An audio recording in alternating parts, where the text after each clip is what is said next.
If I go up to the heavens, you are there.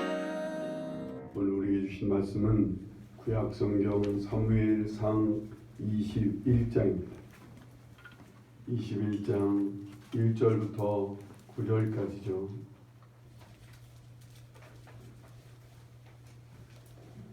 (445페이지쯤에) 있습니다. 사무엘상 21장 1절부터 9절까지.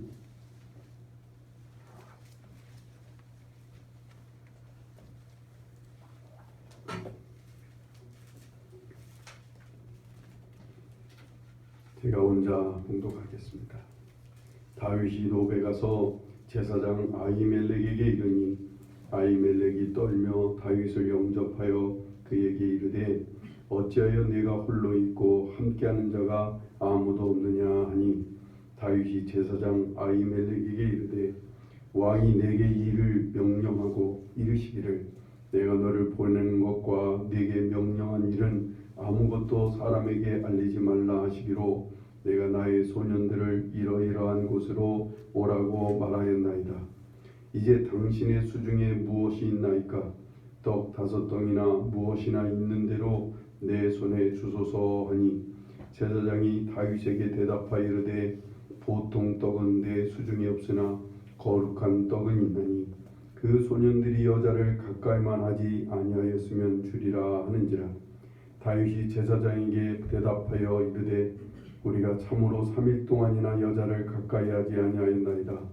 내가 떠난 길이 보통 여행이라도 소년들의 그릇이 성결하겠거든 하물며 오늘 그들의 그릇이 성결하지 아니하겠나이까 하며 제자의 그 거룩한 떡을 주었으니 거기는 진설병 곧 여호와 앞에서 물려낸 떡밖에 없었습니다. 이 떡은 더운 떡을 드리는 날에 물려낸 것이더라. 그날에 사울의 신하 한 사람이 여호와 앞에 머물러 있었는데 그는 도액이라 이름하는 에돔 사람이요 사울의 목자장이었더라. 다윗이 아히멜렉에게 이르되 여기 당신의 수중에 창이나 칼이 없나이까? 왕의 일이 급함으로 내가 내 칼과 무기를 가지지 못하였나이다 하니 제사장이 이르되 내가 엘라 골짜기에서 죽인 블레셋 사람 골리앗의 칼이 보자기에 쌓여 에봇 뒤에 있으니 내가 그것을 가지려거든 가지라. 여기는 그것밖에 다른 것이 없느니라 하는지라. 다윗이 이르되 그 같은 것이 또 없나니 내게 주소서 하더라.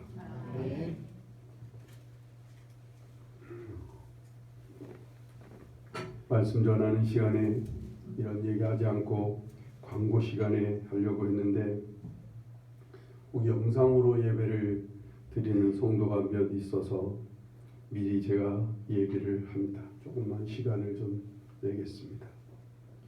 이 코로나 바이러스가 자꾸 이게 무섭게 전염이 되고 있는데 왜 우리 교회는 이렇게 굳이 모여서 예배를 드릴까요? 먼저 이렇게 예배를 이렇게 모여서 드리는 이런 드리는 것에 대해서 우리가 믿음이 있어서 저들은 믿음이 없어서 하는 생각은 저도 아마 여러분도 추워도 없을 것입니다. 이런 생각 전혀 하지 않습니다. 모여 예배를 드리는 것이 정상이고 바른 신앙이고 가정에서 흩어져 예배를 드리는 것은 틀렸고 잘못됐다고 생각하지도 않습니다. 실은 저도 이 바이러스가 자꾸만 전염이 돼서 걱정이 됐습니다.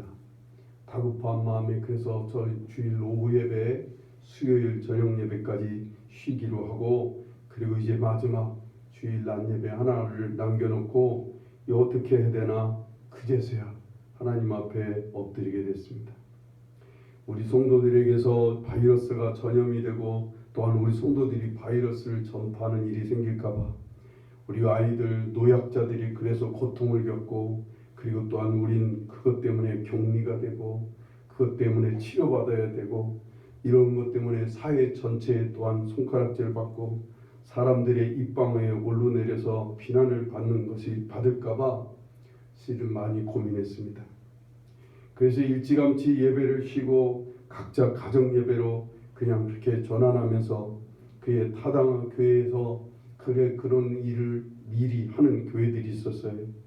이런 이유에 대해서 또한 타당한 이유를 지금 여러 인터넷에 막 여러 번 올리고, 또한 총회 이런 도, 시청 곳곳에서 예배를 집에서 드리는 이유에 대해서 많이 보내왔습니다. 그 이유를 다 보면서 참 공감도 많이 했습니다.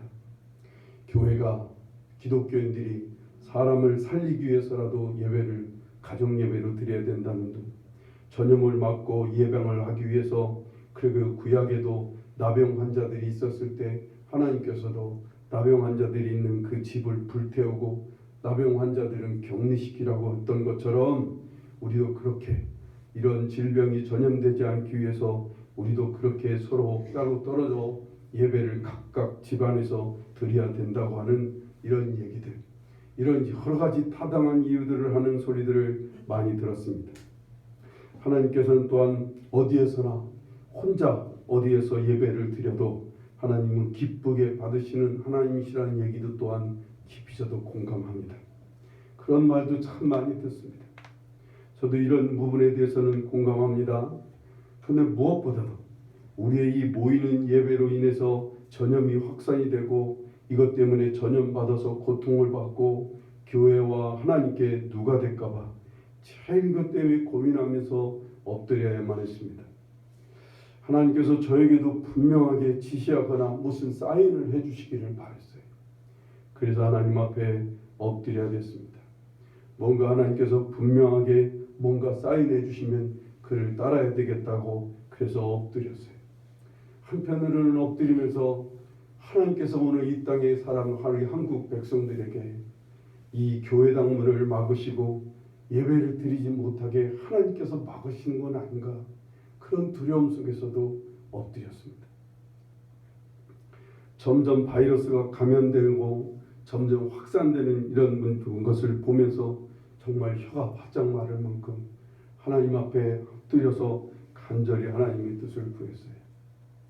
하지만 저에게는요, 하나님께서 자꾸만 깨우쳐 주시고 보여주시고 생각나게 해주시는 것은 예수 그리스도를 통해서 휘장의 문을 찢으시고 우리를 그 휘장 안으로 그 세상 각처에 흩어졌던 우리들을 예수님의 이름으로 불러 모아 예배를 드리게 하시는 것만 자꾸 생각나는 거예요. 잔치를 열어놓고 자꾸만 대문방만 바라보시며 하나 둘 모여와서 함께 아버지 앞에서 찬송하고 예배를 드리며 그 안에서 안식하는 모습, 이것만 자꾸 생각나는 거예요. 부모님 생일잔치에 못 오는 자식, 충분히 그 사정 부모 이해합니다. 그 잔치에 못 오는 사정 그 부모 수긍하지만 그래도 그 잔칫날 오지 못한 자식만 생각하는 그 부모 마음이 자꾸만 생각나는 거예요. 하나님 마음이 마치 그러신 것 같아 보였습니다. 그래도 죽을 지경이 아니면 오지, 그래도 왔으면 얼마나 좋았을까 하는 그런 부모의 생각이 마치 하나님이신 것 같아서, 그래서 아버지 마음만 늘 그런 마음만 느껴지고 그런 마음만 생각이 됐어요. 그래도 점점 상황이 어려워지고 점점 전염이 더 커지니까, 그래서 다급한 마음에 장로님들과 마지막으로 최종적으로 상의를 해보고 결정해야 되겠다 생각했습니다.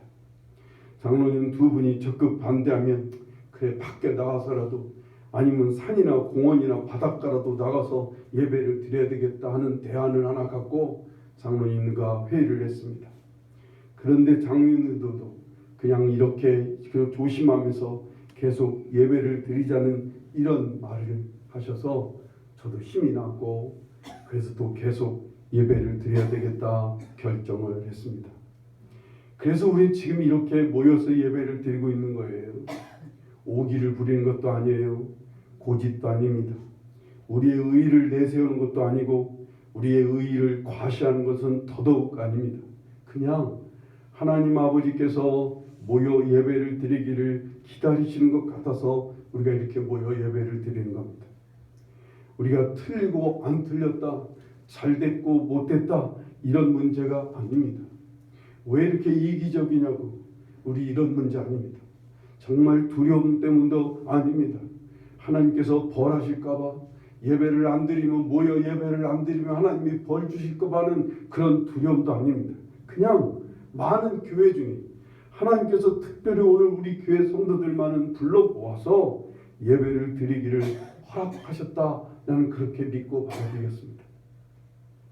그래서 병이 점점 전염이 되면 어쩌려고 그러느냐. 많은 사람이 그것 때문에 어려움을 당하면 어쩌려고 그렇게 무책임하고 그렇게 이기적이냐라고 말한다면 할 말이 없습니다. 그래서 이런 애매한 공무원들을 힘들게 하고 이 나라 많은 사람들을 어렵게 하면 되겠느냐고 왜 너희들만 생각하느냐고 이런 말을 한다면 정말 할 말 없습니다. 그저 하나님께 은혜를 구할 뿐이에요. 그저 하나님 앞에 엎드려 예배를 계속해서 드릴 수 있도록 우리가 함께 모여서 예배를 계속 드릴 수 있도록 은혜를 구할 뿐입니다. 이렇게 예배를 드리는 것에 대한 얘기를 한마디 하고 넘어가지 않을 수가 없어요. 지금 집에서 혹시 아기들 때문에 못 오고 있는 우리 성도님들을 위해서라도 제가 이런 말을 할 수밖에 없어서 잠깐 전했습니다. 오늘 우리가 지금 예배를 드리는 거 이거 우리가 잘나서도 아닙니다.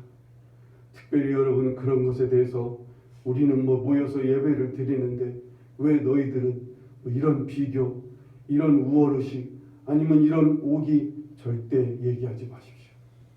이런 것에 대해서 공무원들이 나라에서 예배를 모이지 않기를 원하는 이것에 대해서 무슨 박해한다는 등 핍박한다는 등 그런 얘기 하지 마십시오. 아예 추워도 그런 생각 없습니다. 없어요. 그냥 하나님께서 우리에게만은 모여서 예배를 드리는 걸 허락하셔서 우리 이렇게 모이도록 이끌어 주셨음을 감사하면서 예배를 드렸으면 정말 간절히 바랍니다. 오늘 말씀을 전하겠습니다. 오늘 말씀에 다윗이 나와요. 이 다윗은 어려서 하나님께서 이스라엘 왕이 되게 하시려고 기름을 부었어요. 하나님께서 기름 부은 그 순간서부터 다윗은 성령이 충만했습니다. 그 충만한 마음으로 골리앗이라고 하는 블레셋에 있는 큰 장군, 지금으로 말하면 한 3m 20 정도 되는 키를 가진 그 거대한 장군을 돌멩이 하나 죽입니다. 이것 때문에 소년이었던 이 다윗이 이스라엘의 군대 장군이 됩니다. 그리고는 싸움에 나갈 때마다 연전연승하는 거예요. 이 다윗이 나가면 무조건 승리하고 돌아오니까 온 이스라엘 백성들이 다 다윗을 칭송하고 다윗을 높이는데 다윗보다도 누가 더 높이 있어요? 사울왕이 높이 있잖아요. 사울왕이 가만히 보니까 다 온 백성들이 자기보다는 다윗을 더 칭송하고 다윗을 더 존경하고 다윗을 더 따르니까 마음에 시기하는 마음이 늘 있었어요. 그를 죽이고 싶어 했습니다. 어느 날은 다윗이 그런 사울의 진심을 알고 싶었는데 마침 사울의 진심을 알게 한 사람이 누구예요? 요나단이라는 친구였어요. 사울의 맏아들이었죠.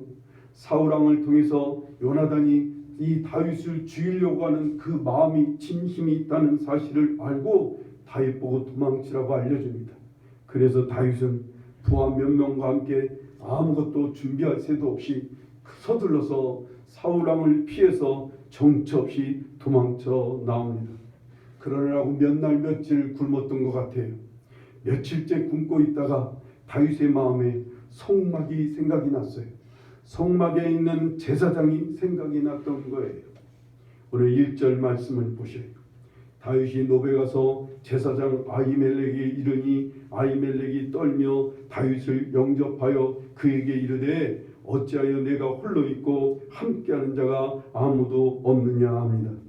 아히멜렉 제사장이 떨면서 다윗을 영접한 이유는 뭘까요? 그 당시 사울 왕이 이제 막 폭군이 되고 있었어요.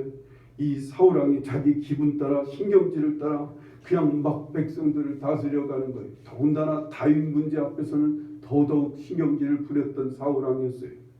제사를 드리는 일에는 전혀 신경도 안 쓰고 폭군이 되어서 자기 뜻대로 백성을 다스리는 사울 왕이 무서웠던 거예요. 그 중에서 사울 왕이 가장 같이 아끼는 이 다윗이라고 하는 장군이 불쑥 찾아오니까 더 두려웠던 거지요. 2절 3절 말씀을 보세요. 다윗이 제사장 아히멜렉에게 이르되 왕이 내게 이를 명령하고 이르시기를 내가 너를 보내는 것과 내게 명령한 일은 아무것도 사람에게 알리지 말라 하시기로 내가 나의 소년들을 이러이러한 곳으로 오라고 말하였나이다. 이제 당신의 수중에 무엇이 있나이까? 떡 5덩이나 무엇이나 있는 대로 내 손에 주소서 합니다. 이 굶주린 다윗은요 피치 못하게 거짓말을 합니다. 아마 제사장을 안심시키려고 어쩌면 또한 나중 일을 생각해서 혹시 사울이 이 제사장을 향해서 그 악한 심정을 갖고 제사장을 칠까봐 제사장을 보호하기 위해서 그냥 업무차 왕 사울왕이 나한테 일을 시켜서 여기 지나는 길인데 먹을 것이 없어서 먹을 것을 얻으러 왔다고 먹을 것을 부탁하는 거예요. 4절에서 6절을 볼까요? 제사장이 다윗에게 대답하여 이르되 보통 떡은 내 수중에 없으나 거룩한 떡은 있나니 그 소년들의 여자를 가까이만 하지 아니하였으면 주리라 하는지라. 다윗이 제사장에게 대답하여 이르되 우리가 참으로 3일 동안이나 여자를 가까이 하지 아니하였으나이다. 내가 떠난 길이 보통 여행이라도 소년들의 그릇이 성결하겠거든 하물며 오늘 그들의 그릇이 성결하지 아니하겠나이까 하며 제사장이 그 거룩한 떡을 주었으니 거기는 진설병 곧 여호와 앞에서 물려낸 떡밖에 없었습니다. 이 떡은 더운 떡을 드리는 날에 물려낸 것이더라 라고 말합니다. 제사장 아히멜렉은요 거룩한 떡만 있다고 말하는 거예요. 이 거룩한 떡은 어떤 떡이에요? 성소에 들어가면 한쪽에는 등대가 놓여 있어요. 한쪽에는 진설병이 놓여 있어요. 진설병이라는 것은 호떡 모양 넓게 무교병으로 12개의 떡을 만들어 놓고 하나님 앞에 일주일 내내 그대로 두고 있다가 일주일 안식일이 시작하는 시점에 이 더운 떡으로 새로 만들어서 교체를 하는 거예요. 그래서 이제 남은 떡이 바로 이 거룩한 떡인 거예요. 이 떡은 누구만 먹게 되어 있어요? 이 떡은 교체하는 날 제사장만 먹게 되어 있어요. 아마 이 떡을 지금 이 떡이 아마 다 안 먹고 조금 남았던 것 같아요. 얼마나 남았는지는 모르겠지만 제사장이 몇 개 먹고 아마 몇 개 남았는가 보지. 이 거룩한 떡, 이 제사장만 먹을 수 있는 이 떡밖에 없는데 이 떡이라도 주고 싶은데 너희들 중에 거룩하지 않은 성결하지 않은 사람이 있으면 이 떡 먹을 수 없다. 너희들 중에 다 성결하거든 이 떡을 주겠느라고. 다윗이 우리는 3일간이나 여자를 가까이 하는 사람이 없다. 도망치게 바빴는데 언제 그랬겠어요. 우린 지금 3일 동안이나 우리는 지금 성결하다. 그러니 그 떡 주셔도 좋겠다. 아히멜렉이란 제사장이 이 거룩한 떡을 그래서 기쁜 마음으로 다윗에게 줍니다. 우리가 주목해야 할 것은 6절에 그 거룩한 떡이라는 거예요. 그것이 왜 거룩한 떡인 거예요? 이건 여호와 앞에 있었기 때문에 그런 거예요. 어떻게 여호와의 앞에 놓여지게 되는 거예요?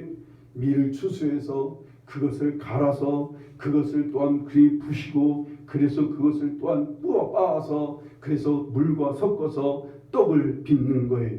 그리고 이것을 일주일 내내 하나님 앞에 두는 거예요. 이 떡은 하나님 앞에 완전히 드려진 떡입니다. 다 빻고 다 진익이고 그리고는 그래서 가루가 되고 그리고 물을 섞어서 하나님 앞에 드려진 떡이라는 거예요. 8절 9절 말씀을 보셔요. 다윗이 아히멜렉에게 이르되 여기 당신의 수중에 창이나 칼이 없나이까? 왕의 일이 급함으로 내가 내 칼과 무기를 가지지 못하였나이다 하니 제사장이 이르되 네가 엘라 골짜기에서 죽인 블레셋 사람 골리앗의 칼이 보자기에 쌓여 에봇 뒤에 있으니 네가 그것을 가지려거든 가지라. 여기는 그것밖에 다른 것이 없느니라 하는지라. 다윗이 이르되 그 같은 것이 또 없나니 내게 주소서 하더라 합니다. 다윗이 이제 떡을 얻는 것은 떡을 얻는 것도 고승이 불구하고 또 다른 것을 요구하는 거예요. 혹시 여기 무슨 무기가 좀 있느냐고 다윗이 묻는 거예요. 그랬더니 아히멜렉이 네가 엘라 골짜기에서 돌멩이 하나로 죽였던 골리앗, 그 골리앗을 죽이거나 골리앗이 죽으니까 다윗이 골리앗이 갖고 있던 칼로 골리앗의 목을 쳐갖고 그 목을 갖고 사울 왕한테 갖다 바쳤거든요. 그 칼이 여기 있다는 거예요. 아, 그거라도 좋다고, 너무나 좋다고 얼른 다윗이 그것을 자기에게 달라고 합니다. 그래서 아히멜렉이 다윗에게 이 골리앗이 쓰던 검을 다윗에게 주는 거예요. 이 다윗이 하나님의 이름으로 이 승리한 전리품이 이 검이에요. 이건 승리했던 기억이기도 하고 승리의 증거물이기도 한 것이었어요. 다윗은 앞으로 통일왕국의 왕이 될 사람입니다. 하나님께서 가장 마음에 합해서 다윗에게 복주고 함께 하셔서 다윗은 역대 최강의 나라, 역대 최고로 태평생들을 이루는 그런 왕인, 위대한 왕이 될 사람이었어요. 하지만 지금 현재의 모습은 그렇지 않아요. 지금 현재의 모습은 아주 초라하기 짝이 없습니다. 이제 아무 무기도 없이 며칠을 굶으며 도망다니라고 초라하고 거짓굴한 다윗입니다. 불쌍하고 피곤해 저런 이 사람을 보면서 아히멜렉은 왜 이 거룩한 떡을 주었을까요? 이 복이 초라하기 짝이 없는 다윗에게 왜 이 제사장만 먹을 수 있는 이 거룩한 떡을 서슴없이 줄 수 있었을까요? 다윗은 왜 도망치면서 하필이면 굶주리고 아무데나 굶주리고 배고프면 아무데나 돈 많고 먹을 것이 많은 집을 찾아가서 먹을 것을 구하고 찾았으면 좋았을 텐데 왜 하필이면 성막을 생각했을까요? 더구나 먹을 것도 별로 없는 그곳인데 왜 이 성막을 찾아서 그곳에 와서 성막에 와서 먹을 것을 구하게 했을까요? 제 생각에는 이 모든 일은 다 하나님께서 그렇게 하신 것이라고 저는 믿습니다. 우리가 알고 보면요, 생각해 보면 다윗은 참 불쌍한 사람입니다. 8형제 중에 막내로 태어났어요. 근데 여러분, 막내로 태어났으면 우리나라 환경이나 어디나 막내는 부모 밑에서, 특히 엄마 밑에서 참 귀염받고 사랑받고 자랄 아이예요. 그런데 이런 어린 다윗이 어려서부터 가장 힘든 목동 생활을 합니다. 8형제 중에서 가장 험한 일이에요. 목동 일은 가장 힘든 일이에요. 들판에서 양들을 쳐야 되니까 혼자서 그 양들을 지켜내는 일을 하는 목동 일을 아주 어려서부터 합니다. 제 앞가림하기도 제대로 못하는 어린아이 같은 다윗은요, 어려서부터 목동 일을 해요. 아마 제 생각에는 다윗의 어머니가 일찍 죽지 않았나 하는 생각이 들어요. 다윗의 얘기 속에 다윗의 어머니 얘기를 한마디도 하지 않습니다. 다윗의 어머니 이름도 나오지 않습니다. 다윗은 아마 어려서부터 어머니가 일찍 죽어서 어려서부터 그냥 목동일을 하며 사람의 애정을 잘 못 받고 자란, 특히 부모의 어머니, 엄마의 사랑을 못 받고 자란 소년이었지 않은가 하는 생각이 들어요. 그래서 그런지 그는 여자에 대해서 정말 여자의 정이 그리웠던지 그 일평생 보면 여자 때문에 문제를 많이 일으켰어요. 부인을 또 많이 얻었어요. 하나님께서 그것 또한 용인하셨던 것 같고, 지금 이때는 사울왕에게 죽임을 당하기 당한 것을 죽임을 당할 위험에 지금 빠져 있는 정말로 안타까운 위험 속에 있는 상황이었어요. 오직 하나밖에 없는 그런 친구 같은 요나단과도 지금 눈물로 헤어져서 도망친 상태에 있습니다. 그래서 다윗의 주위에는 아무도 없어요. 배도 고프고요, 굶주리고 어디를 가야 할지 막막한 상태였습니다. 정말 불쌍하고 딱한 처지였어요. 막막하고 외롭고 육신적으로는 굶주리고 힘든 상황에 하나님께서는 다윗을 이끌어 어디로 가게 하셨어요? 당신이 계신 성막으로 가게 하셨던 거예요. 그곳으로 다윗을 부르신 거예요, 하나님께서. 그리고는 하나님 앞에 일주일간 드려진 진설병떡을 먹게 하시려고 제사장 아히멜렉의 마음을 감동하신 거예요. 우리 한 사람 한 사람 알고 보면 다 불쌍하고 딱한 사정 한두 가지는 다 있어요. 누구나 다 있어요. 아픔도 있고 상처도 있고 문제도 있고 어려움도 있습니다. 그런 우리를 하나님께서는 불러주셔서 우리로 예수 그리스도를 믿게 하고 예수 그리스도로 말미암아 구원받고 우리는 그 속에서 날마다 드려진 떡을 신령한 떡을 먹는 제사장이 되게 하셨어요. 거룩한 떡을 마음껏 먹을 수 있는 거룩한 제사장이 되게 하셨다고요. 베드로전서 2장 9절 말씀에 그러나 너희는 택하신 족속이요 왕같은 제사장들이요 거룩한 나라요 그의 소유가 된 백성이니 이는 너희를 어두운 데서 불러내어 그의 기이한 빛에 들어가게 하신 이의 아름다운 덕을 선포하게 하려 하십니다. 우리를 왕같은 제사장으로 만들어 주셨어요. 우리는 이 거룩한 떡을 늘 먹고 지낼 수 있는 사람이 되게 하셨어요. 그래서 하나님께서는 이제부터 내게요 다윗처럼 알고 보면 정말 살펴보면 불쌍하고 굶주리고 아프고 두려움과 염려에 빠진 사람들을 이끌어 오시는 거예요. 내가 잘나서가 아니에요. 내가 특별해서도 아니에요. 내가 인격이 좋아서도 내가 착해서도 아니에요. 나는 그냥 제사장인지라. 나는 이 거룩한 떡을 마음껏 먹을 수 있는 제사장이기에 이 제사장의 손에 줄 떡이 있어서 사람들을 내 앞으로 사람들에게 내게 보내시는 거예요. 이 제사장 손에는 검도 있어요. 줄 검이 있어서 사람들을 내 앞으로 이끌어 주시는 거예요.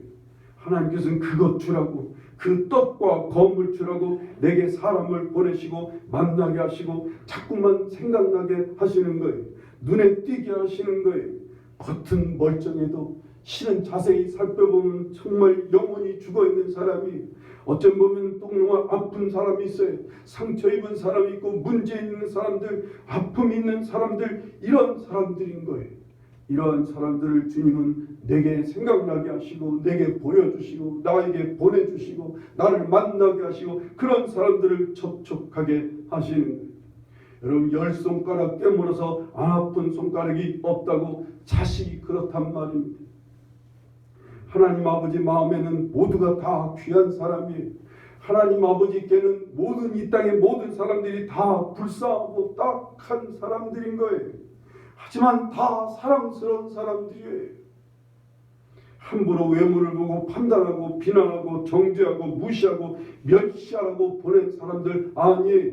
다 하나님께서 귀하게 여기시는 너무나 사랑하시는 사람들이는 거예요.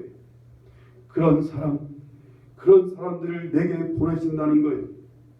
탕자라고 비난하지 말라고 하셔요.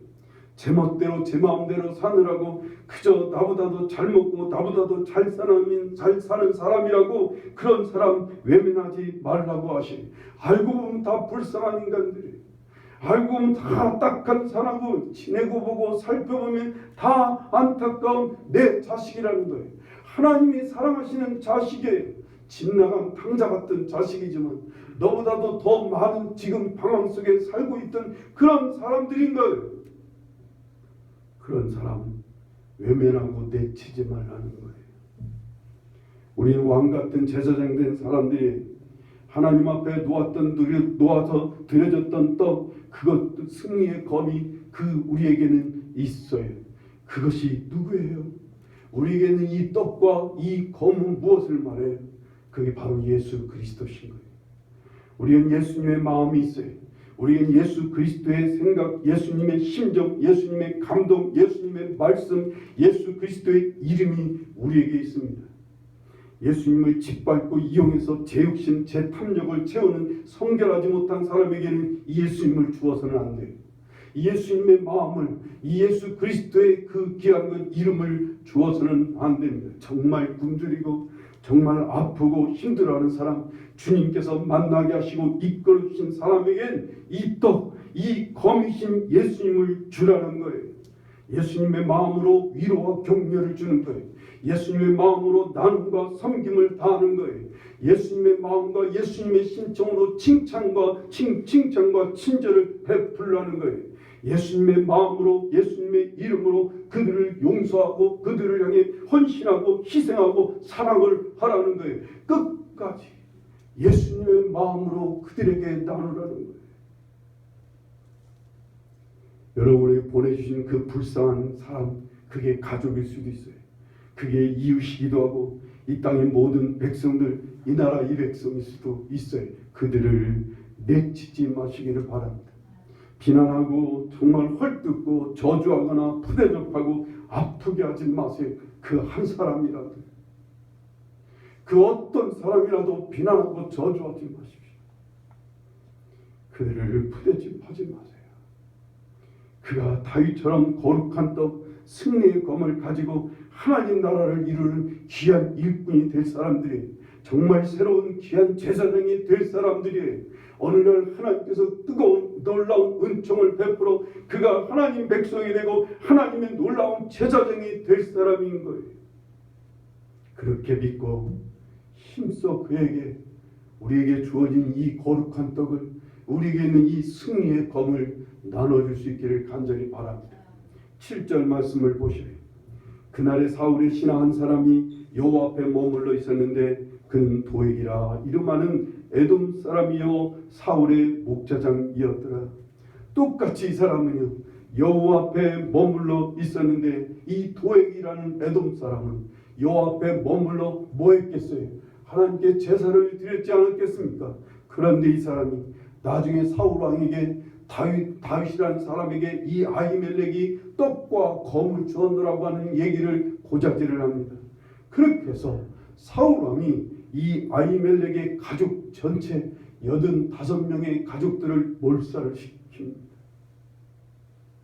똑같이 여호와 앞에 있었지만 하나는 예수 그리스도처럼 자신의 모든 살과 피를 다 쏟아 하나님 앞에 바치고 하나님 앞에 드렸던 거룩한 떡이 있었던 반면, 여호와 앞에 머물러 있었지만 자기의 욕심과 탐욕을 그대로 간직하고 살다가 자기의 욕심과 자기의 권력욕 앞에 그것으로 이 아히멜렉의 가족을 몰살시킨 사람이 있는 것처럼요. 정말 사람을 살리고 사람을 일으키고 사람을 세울 수 있는 그분이 누구예요? 바로 예수 그리스도인 거예요. 여러분과 우리가 똑같이 여호와 앞에 있을지라도, 하나님 앞에 있을지라도 우리 가지고는 사람을 살릴 수 없어요. 우리의 힘과 우리의 탐욕, 우리의 거짓, 우리의 욕심, 우리의 정욕으로는 사람을 살릴 수 없어요. 우리에게 있는 이 거룩한 떡만이 사람을 살릴 수가 있어요. 그 불쌍한 다윗 같은 사람을 일으킬 수가 있어요.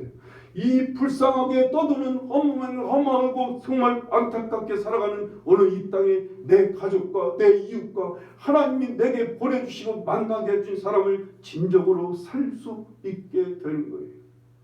그 예수님 마음을, 그 예수 그리스도의 심정을 우리 끝까지 붙들고 그 마음으로 세상 사람들을 향할 수 있기를 간절히 바랍니다. 오늘 이 나라 이 백성들 하나님께서 우리에게 이끌어 주실 거예요. 여러분 마음속에 태국에 있는 사람들이 마음에 부딪히는 사람들도 있고요. 어쩌면 정부 관계자들, 아니면 수고하는 의사들, 간호사들, 병중에 있는 사람들이 마음에 와 닿기도 할 거예요. 이것 때문에 여러분 어려움을 겪는 상종인들, 어려움을 겪는 많은 가게 사람들이 마음에 와 닿기도 할 거예요. 가장 가까이 있는 여러분의 가족들, 가장 가까이서 피해를 입는 여러분의 이웃들이 마음에 와 닿을 수도 있어요. 그들을 하나님께서 이끌고 여러분 앞에 온 것이라고 믿으시기 바랍니다. 여러분의 그들의 마음을 움직여서 지금 하나님의 집으로, 여러분 제사장에게로 이끌어 주신 거라고 믿으시기 바랍니다. 그들에게 예수 그리스도의 마음으로 그들을 먹이시길 바랍니다. 이들을 먹이라고, 내 백성들이 굶주렸으니 먹이라고, 너희가 가서 그들의 발을 닦아주라고 하시는 그대로 예수 그리스도의 마음으로 그들을 먹이고 섬기고 발을 닦아주는 일에 여러분 쓰임받기를 간절히 바랍니다. 그냥 거룩한 옷만 입고 있는 게 제사장 아니에요. 그냥 예수님이라는 떡만 먹고 앉아서 그냥 혼자서 평안하다 하는 게 제사장이 아니라고요. 하나님이 보내주신 사람들 거룩한 떡이라도 먹여서 살리라고, 그 검이라도 주어서 그들을 일으키라고 우리를 세워주셨단 말이에요. 특별히 오늘 이 시점에서 언제 끝날지 모르는 이 전염병 속에서 많은 백성들이 두려워하고 염려하고, 그리고 많은 백성들이 이것 때문에 경제적으로 많이 힘들어하고 아파하고 괴로워하고 있어요. 오늘 이 세상에서 이때 우리에게 제사장으로 우리를 세워주셨다고요. 제사장으로 세우신 하나님의 뜻을 잘 받아들여 여러분에게 작은 소자 하나를 보내실 때 그 소자 그냥 돌려보내지 않기를 간절히 바랍니다. 그 소자 내치고 그들은 소자 판단하고 비난하고 정죄하고 그렇게 내보내지 않기를 바라요. 여러분 자녀 하나라도 지치고 힘들었거든. 여러분 가족 한 사람이 외로워하고 괴로워하거든. 여러분 이웃이 혹여나 여러분에게 하나님께서 여러분 이웃을 보내셨거든. 아니면 내 동네에 있는 가게가 눈에 띄거든. 열심히 주님의 마음으로 찾아가고 주님의 마음으로 잘 대접하고 주의 이름으로 그들에게 예수 그리스도를 전하고 예수님의 마음으로 그들을 잘 섬겨서 그들을 살리고 일으키는 거룩한 제사장들이 될 수 있기를 간절히 축원합니다.